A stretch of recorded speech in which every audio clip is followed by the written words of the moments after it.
చేయాలనేది మనం ఆలోచన చేయాల్సిన అవసరం ఎంతైనా ఉన్నది. మరి ఎన్నికల సమయంలోనే మనం కేవలం ఓటు వేసుకుంటేనే ఇలా శారదక్క మరి కౌన్సిలర్ గెలిచే అవకాశం ఉంటుంది. ఎందుకు ఈ ఓటు హక్కు కల్పించిందే డాక్టర్ బాబాసాహెబ్ అంబేద్కర్ గారు. మీరు ఇలా అధికారంలోకి రాండి, ఈ అధికారంలోకి వచ్చి మీ పరిపాలన కొనసాగించుకోమనే మనకు ఓటు హక్కు కల్పించిండు. ఈ కాంగ్రెస్ పార్టీకి ఉన్నటువంటి అప్పుడు ఉన్నటువంటి గాంధీజీ ఈ పేద ప్రజలకు ఓటు ఇవ్వకమని చెప్పిండు, భూమి ఉన్నోళ్ళకే ఓటు ఇవ్వమని చెప్పిండు.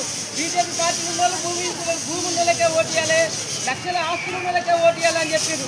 మరి కేవలం బాబాసాహెబ్ అంబేద్కర్ గారు మాత్రం ఏం చెప్పిండు, పేద ప్రజలకు ఇలా భూమి లేకున్నా సంపద లేకున్నా చదువుకోకుండా మనకు ఓటు హక్కు ఇవ్వాలని చెప్పిండు. అటువంటి ఓటు హక్కును మరి మనం ఎవరి కోసం వినియోగించుకోవాలి? ఇలా బాబాసాహెబ్ అంబేద్కర్ గారి యొక్క ఆశయాలకు అనుగుణంగా ఏర్పడింది మరి మన యొక్క బహుజన్ సమాజ్ పార్టీ. ఈ బహుజన్ సమాజ్ పార్టీ అభ్యర్థులకే మనం ఓటు వేయాలి. ఇలా కాంగ్రెస్ పార్టీ అంబేద్కర్ ఫోటో పెట్టుకోదు, పూలే ఫోటో పెట్టుకోదు, బీజేపీ పార్టీ పెట్టుకోదు, అదేవిధంగా టీఆర్ఎస్ పార్టీ కూడా పెట్టుకోదు. ఈ మహనీయులు మనకి ఇలా జీవితాన్ని ఇచ్చిన అంబేద్కర్ గారితో ఫోటోలు యొక్క వారి యొక్క ఆశయాలకు అనుగుణంగా మరి పుట్లాడే పార్టీ ఏదైనా ఉన్నదంటే అదే బహుజన్ సమాజ్ పార్టీ. మరి అప్పుడు మనకు అంబేద్కర్ గారు ఓటు హక్కు కల్పించిన తర్వాత అక్కడ ఒక వ్యక్తి అంబేద్కర్ గారు ఎంబడి వస్తుంటే ఏమంటున్నాయి అంటే, అంబేద్కర్ గారు మీ ప్రజలు అమ్ముడు పోయే ప్రజలకు అమ్ముడు పోతారు, మద్యానికి అమ్ముడు పోతారు, మరి నీ ప్రజలు అమ్ముడు పోతారు కదా, నీ వాళ్ళు ఎట్లా గెలుస్తారా అని అంటాడు అప్పుడు కృపాలు అని అంబేద్కర్ గారితో. అంబేద్కర్ గారు అంటాడు, అవును నా ప్రజలు నిస్సాయిలే కావచ్చు, పైసలు లేనలే కావచ్చు, అమ్ముడు పోయే సభాములే కావచ్చు, కానీ ఏదో ఒక రోజు నా ప్రజలు చైతన్యం అవుతారు, ఆ చైతన్యమైన రోజు మీ పార్టీలు అన్ని పిచ్చగలు అవుతాయి అని చెప్తాడు. కాబట్టి ఇలా మనం అందరం కూడా ఇవాళ అంబేద్కర్ గారు చెప్పిన విధంగా మనం చైతన్యం కావాలి. ఏ నాయకులు కూడా ఆధిపత్య పార్టీ నుంచి వచ్చినోళ్ళే, మన ఏ గొడవ రెడ్డి ఉన్న పార్టీ నాయకులు ఇక్కడ ఉన్నటువంటి వాళ్ళకి చెంచా నాయకులను కింద చెంచా అంటే ఎటు తిప్పుతా అంటే చెంచా మనకు కూడా కలుపుతా అంటే అటువంటి తిరిగే నాయకులే కాంగ్రెస్ నుంచి పోటీ చేసే అటువంటి నాయకులు కూడా అక్కడ ఉన్న దొర చెప్తారు, ఇక్కడ ఉన్న రెడ్డి చెప్తారు ఉంటారు.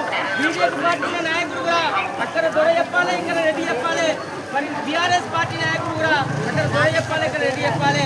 వాళ్ళు చెప్తూనే ఉంటారు, వాళ్ళని చెంచా నాయకులు అంటారు. కానీ ఇలా శారదక్క సొంతగా ఇలా వాడిలో ఏం చేయాలన్నా కూడా శారదక్కే సొంతంగా నిర్ణయం చేసుకోవాలి.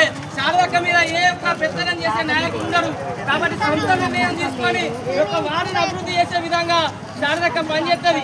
కాబట్టి మనం సొంతంగా సశక్తితోని గ్రామాన్ని అభివృద్ధి చేసే దిశగా మరి యొక్క వాడిని అభివృద్ధి చేసే దిశగా శారదక్క మీద ముందుకు వచ్చింది.